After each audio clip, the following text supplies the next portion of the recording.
दोस्तों, ये 14 नंबर सवाल को आप अपनी स्क्रीन पे देखिए। ये आर.एस. अग्रवाल से प्रॉफिट एंड लॉस का 14 नंबर सवाल है। इसमें क्या कह रहा है कि जब किसी वस्तु को किसी निर्धारित मूल्य पर बेचते हैं, जैसे मान लीजिए कोई वस्तु को किसी दाम पे बेच रहे हैं, लेकिन जब उस वस्तु के उस निर्धारित मूल्य के 2/3 पर बेचते हैं तो 10% का नुकसान होता है। तो पहले वाले मूल्य पर ही बेचें तो कितने प्रतिशत का लाभ होगा।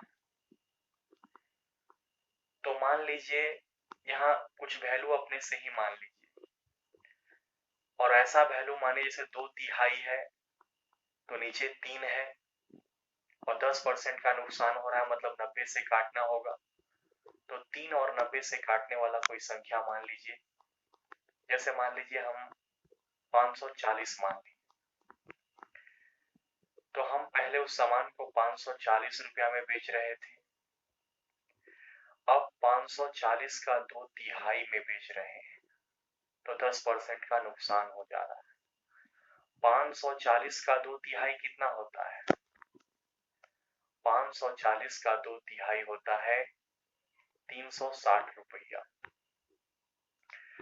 मतलब 360 रुपया में जब हम उस सामान को बेचेंगे तो हमको 10% का नुकसान हो जाएगा। 10% नुकसान का मतलब क्या होता है कि 100 रुपया का सामान को हम 90 रुपया में बेचेंगे। अब बेच रहे हैं कितना में? 360 में। तो 90 बराबर 360, 1 बराबर 4 और 100 पे क्रय मूल्य निकल जाता है तो 100 बराबर 400 रुपया। मतलब इस वस्तु का क्रय मूल्य 400 रुपया था। तो बोल रहा है कि अगर पहले वाले दाम में ही बेचिएगा तो कितना का लाभ होगा। तो हम लोग पहले कितना माने थे? 540।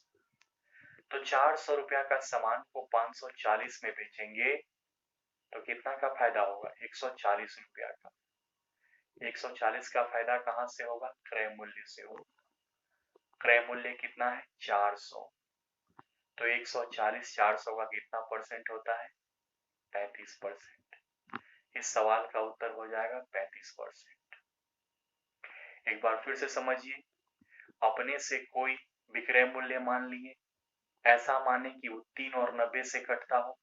तो मान लिए 540, आप कुछ भी मान सकते हैं जो 3 और 90 से कटता हो, आसानी होगा आपको। तो हम 540 माने।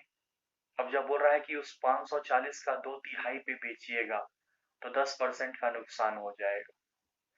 तो 540 का 2/3 कितना होता है? कॉपी पे निकालिए। 360 होगा। 360 रुपया में बेचने से 10% का नुकसान हो जाता है। 10% नुकसान का मतलब क्या हुआ कि 100 रुपया का सामान को 90 में बेच रहे हैं तो 90 बराबर 360, 1 बराबर 4, तो 100 पे क्रय मूल्य आ जाएगा। 100 बराबर 400, मतलब उस सामान को खरीदे थे 400 रुपया, क्रय मूल्य कितना है? 400। अब बोल रहा है कि पहले वाला दाम में ही बेच दीजिए। 540 माने थे तो 540 में बेच देंगे 400 रुपये के सामान को तो 140 रुपया का फायदा हो जाएगा। 140 400 का कितना परसेंट होता है? 35%। तो 35% इस सवाल का उत्तर हो जाएगा। चलिए फिर अगला सवाल देखेंगे हम लोग। तब तक के लिए धन्यवाद।